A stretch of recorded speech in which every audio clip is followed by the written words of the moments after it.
자, 우리는 계속해서 빌립보서 말씀을 묵상하고 있는데요. 하나님께서 지금 이 시기에 우리 교회에 주시는 귀하고 복된 말씀으로 받으시기를 주님의 이름으로 축원드립니다.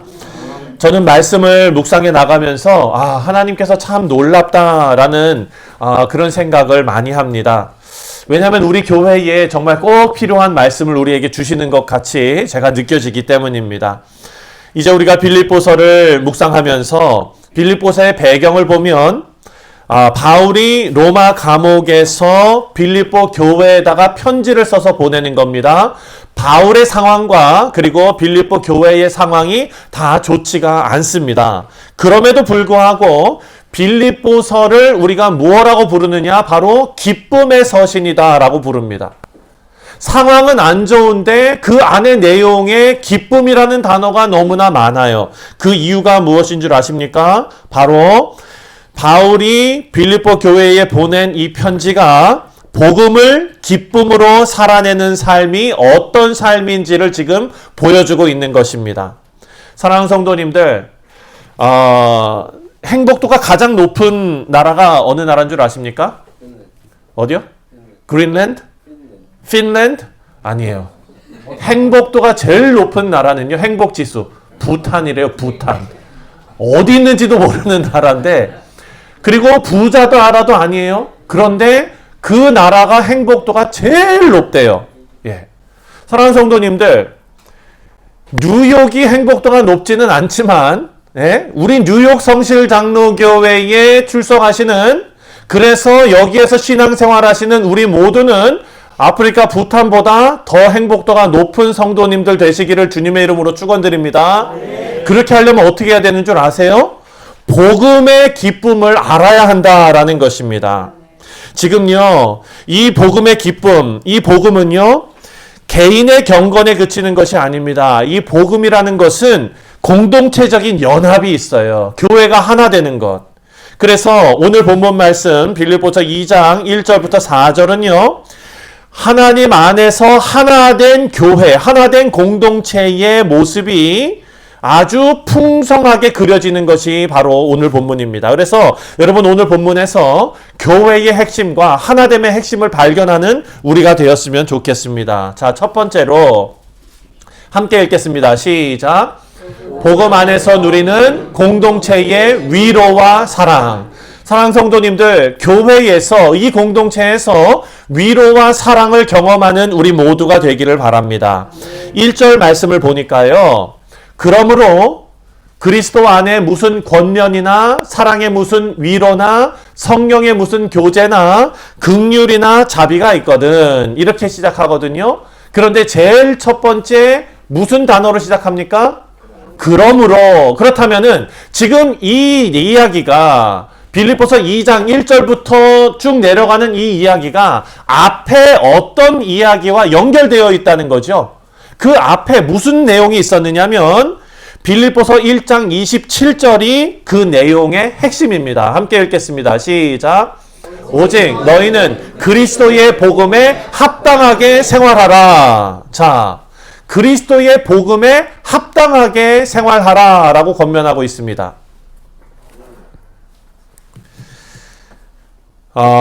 이 말씀에서 우리가 생각해야 할 것은요, 사도 바울이 지금 네 가지를 얘기하고 있어요. 복음에 합당한 삶. 이 네 가지의 영적 은혜를 지금 쭉 나열하는데요. 첫 번째 따라해 보겠습니다. 권면. 두 번째 위로. 세 번째 교제. 네 번째가 긍휼과 자비예요. 긍휼과 자비. 자, 그리고 이 모든 것이 어디에 있느냐? 그리스도 안에 있대요. 다시 말합니다. 권면과 위로와 교제와 긍휼과 자비가 있는데 이게 영적인 은혜인데 이 모든 것을 어디서 우리가 얻을 수 있느냐? 예수님 안에 있다는 거예요. 이게 무슨 얘기일까? 지금요, 사도 바울이 이 빌립보 교회에다가 뭐라고 얘기하냐면은 그리스도 안에 무슨 권면이나 무슨 위로나 성령의 무슨 교제나 긍휼이나 자비가 있거든. 그리스도 안에 무슨. 여러분 이것은 뭐냐면은요. 원어로 살펴보면은 이미 존재하고 있다라는 것을 가정하고 이야기하고 있는 거예요. 다시 말해서 사도 바울이 하고 싶은 말은 여러분들 이미 이런 복음의 위로와 성령의 교제를 여러분들 이미 누리고 있지 않습니까? 이렇게 말하고 있는 거예요. 자, 이 네 가지 은혜가요, 교회 공동체 안에서 서로를 향해서 작동할 때 하나됨의 기초가 되는 것이다 라는 것입니다. 다시 한번 공식을 말씀드릴게요. 첫 번째, 우리는요, 복음의 권면을 통해서 방향을 잡습니다. 그렇죠? 하나님께서 복음으로, 말씀으로 우리에게 주신 것으로 우리 삶의 방향을 잡습니다. 두 번째, 하나님의 사랑과 위로로 힘을 얻습니다. 우리가 주일마다 하나님 앞에 예배드리러 나와서 하나님 앞에 영광을 올려드리고, 그리고 동시에 예배와 말씀과 성령의 만지심을 통해서 우리가 힘을 얻고 위로를 얻습니다. 여러분 그러십니까? 네, 저는 그렇습니다. 예, 세 번째로 성령의 교제를 통해서요, 깊은 연합을 맛보게 됩니다.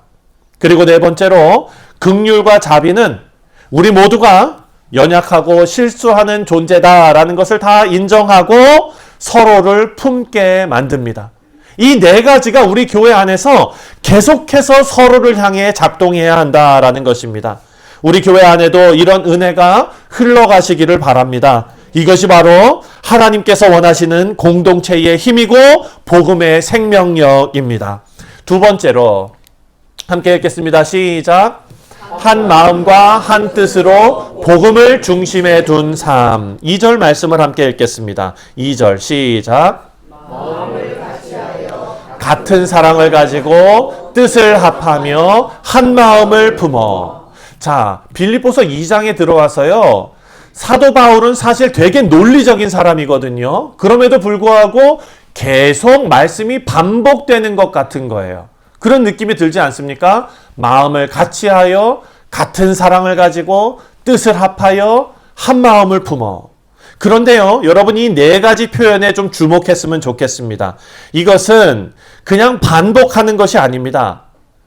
사도 바울이 말하고자 하는 것을 네 가지 차원에서 나누어서 설명하고 있는 것입니다. 가장 먼저 뭐라고 얘기했죠? 1번, 마음을 같이하여. 이것은요, 우리 성도들이 마음을 같이 한다라는 것은 감정과 의지가 일치되는 상황을 얘기하는 거예요.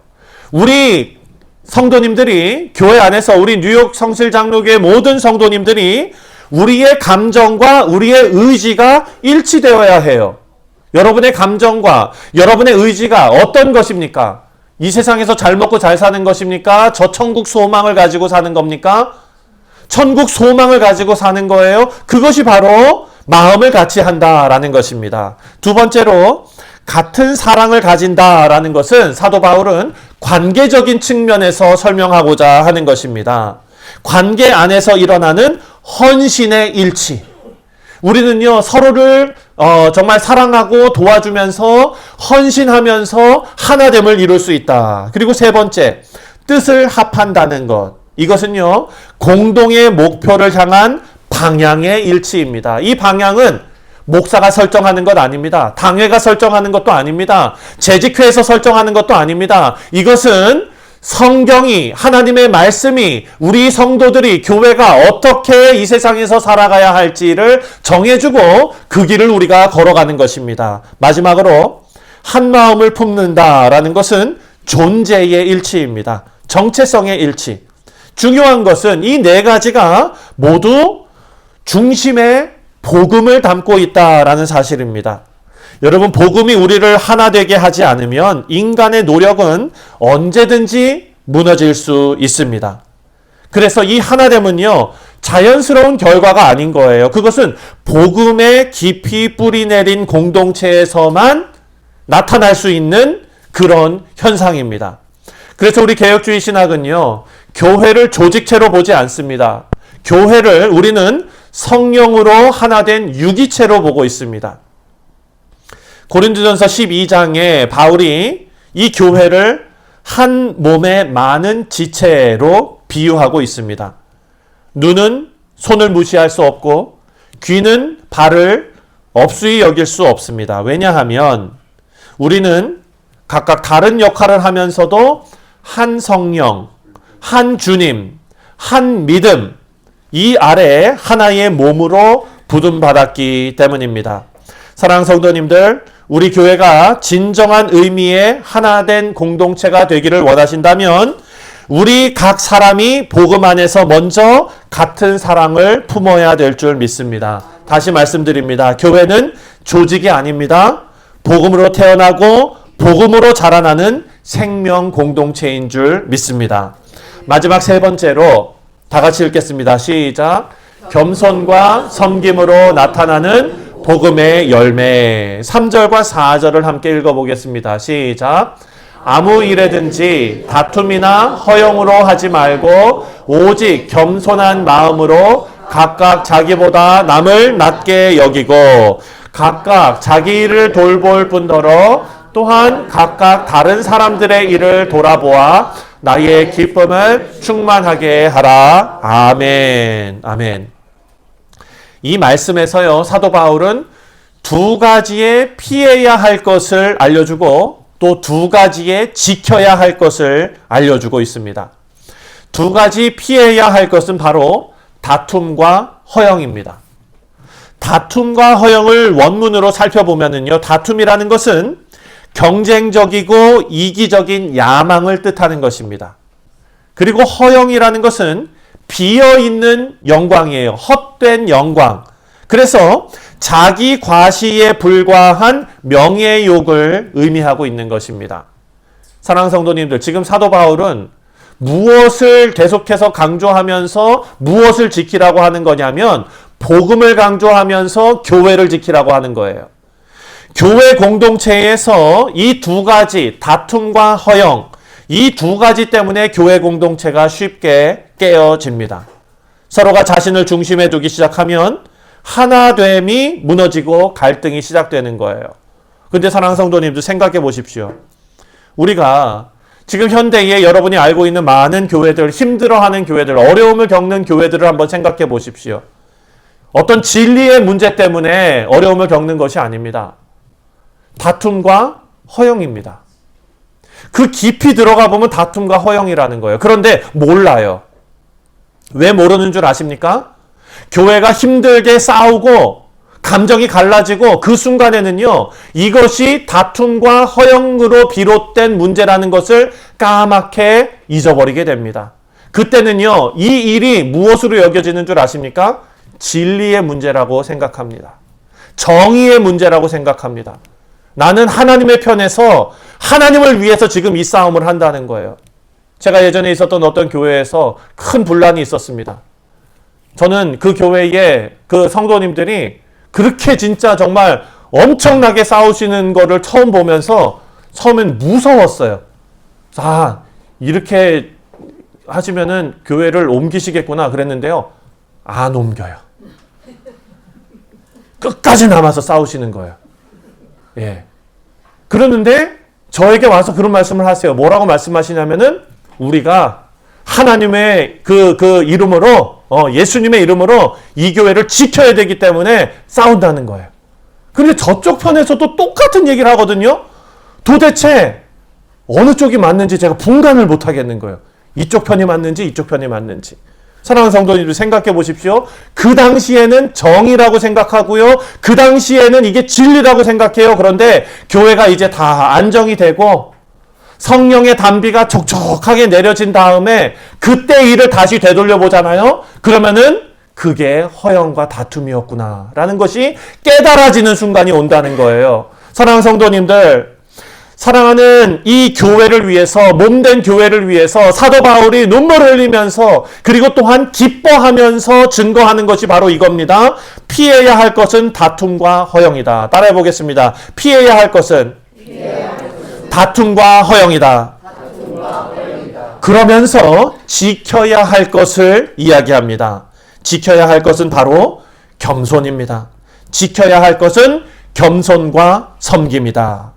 반대로 지금 사도 바울은 겸손한 마음으로 각각 자기보다 남을 낮게 여기라 라고 말합니다. 여기서 겸손이라는 것은요, 사랑하는 성도님들, 그 지금 사도 바울이 이 말씀을 증거하던 그 시대가 언제입니까?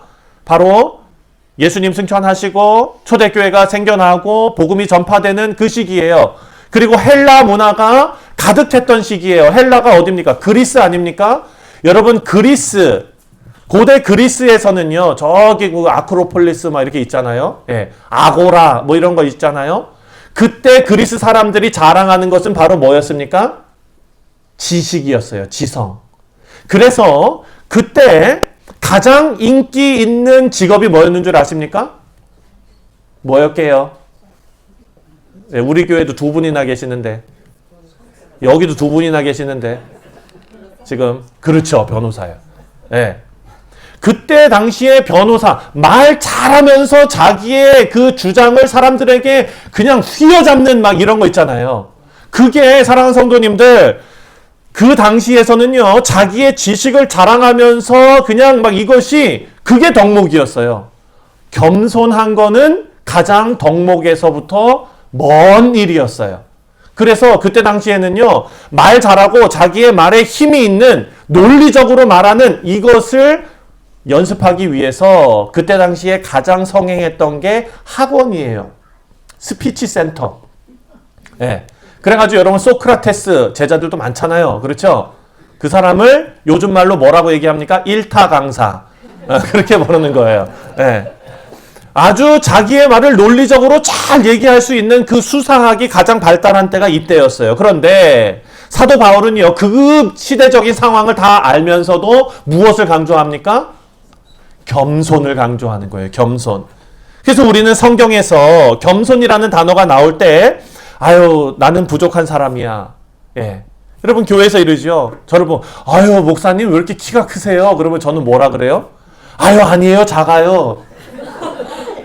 작긴 뭘 작아요? 제가 제일 큰데. 그렇죠? 그렇지 않습니까? 우리 교회에서도요, 겸손을 이렇게 생각해요.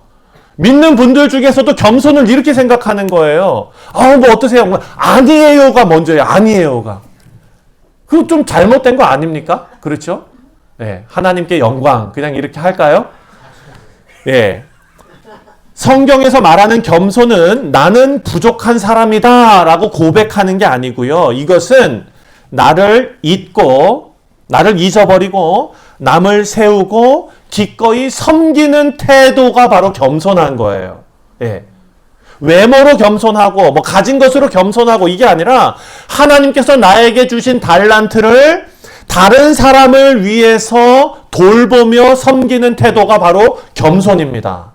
사랑하는 성도님들, 교회는 바로 이런 겸손과 섬김이 넘쳐나는 곳이어야 합니다. 그래서 서로를 향한 깊은 존중, 나보다 남을 먼저 세우려는 마음, 그리고 필요를 채워주려는 실천이 가득할 때 교회는 그리스도의 몸으로서 건강하게 서게 될 줄 믿습니다. 말씀을 맺습니다. 결론은 이겁니다. 어떤 목사의 리더십으로 혹은 교회의 헌법으로 하나 되는 것이 아니라 교회가 하나 될 수 있는 것은 복음으로 하나 될 수 있다라는 것입니다. 바울은요, 이 말씀을 통해서 교회 공동체가 어떻게 복음에 합당한 삶을 살아야 하는지를 우리에게 알려주는데 그 중심에는 하나됨이 있는 거예요. 하지만 이것은 어떤 전략이나 프로그램으로 만들어질 수가 없습니다. 복음으로부터 흘러나와야 합니다. 사랑하는 성도님들, 이 하나됨으로 우리 교회를 지키시는 우리 모든 교우들 되시기를 주님의 이름으로 축원드립니다. 제가 지난번에도 말씀드렸죠. 교회를 무너뜨리기 위해서 어떤 이단의 세력들, 그런 사람들이 교회로 지금 침투하고 있어요. 그런데 너무나 충격적인 이야기를 들었어요. 어떤 이야기를 들었느냐?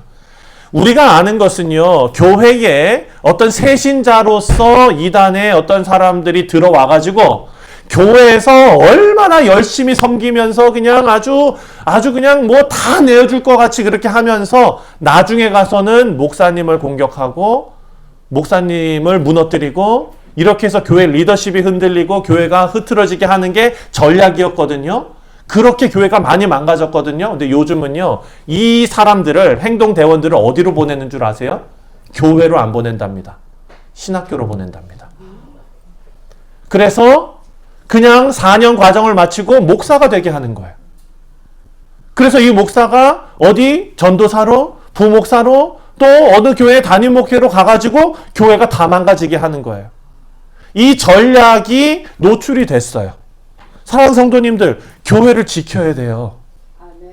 아멘. 교회 지켜야 돼요. 그런데 이거 어떻게 지킬 거예요?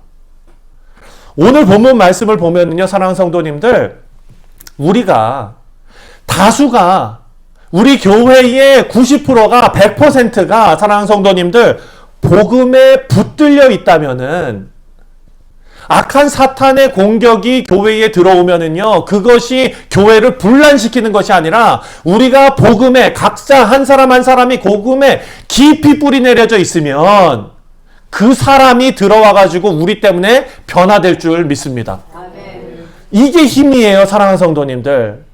누가 우리 교회에 망치러 들어왔나 색안경 끼면서 그냥 찾는 게 그게 문제가 아니라 우리가 복음 안에 뿌리 내리고 있으면 그 사람이 우리한테 녹아지는 거예요. 아멘. 사랑하는 성도님들 그렇게 되시기를 바랍니다. 아멘. 지금 교회 망가뜨리려고 주회종 되려고 목사 되려고 신학교 간 사람이 이렇게 복음으로 뿌리 내려져 있는 교회에 담임 목사로 와서 성도들 때문에 목사가 변화받는 역사가 나타나면 좋겠습니다. 아멘. 사랑하는 성도님들, 사도 바울이 지금 마음을 다해서 얘기하면서 지금 하나됨을 강조하고 있습니다. 예수님께서도 요한복음 17장에 기도하셨어요. 하늘로 올라가시기 전에 기도하셨습니다. 뭐라고 기도하셨나요? 성부, 성자, 성령이 하나인 것처럼 제자들도 하나 되게 하시고 또 제자들을 통해서 교회가 된 우리 같은 사람들도 하나 되게 하여 주옵소서. 사랑하는 성도님들, 우리는 담임 목사의 기도 받은 사람들이 아니라 예수님의 기도를 받은 사람들임을 믿으시기 바랍니다. 우리가 다른 이들과 마음을 같이 하고 같은 사랑을 품고 있는지, 다툼이나 허영이 아니라 겸손과 섬김으로 교회를 세우고 있는지, 오늘 이 질문 앞에 우리가 올바로 서고 또 복음으로 하나 되고 또 우리 교회가 친교하고 또 사랑하고 말씀으로 하나 되는 아름다운 교회가 되시기를 주님의 이름으로 축원드립니다. 기도하겠습니다.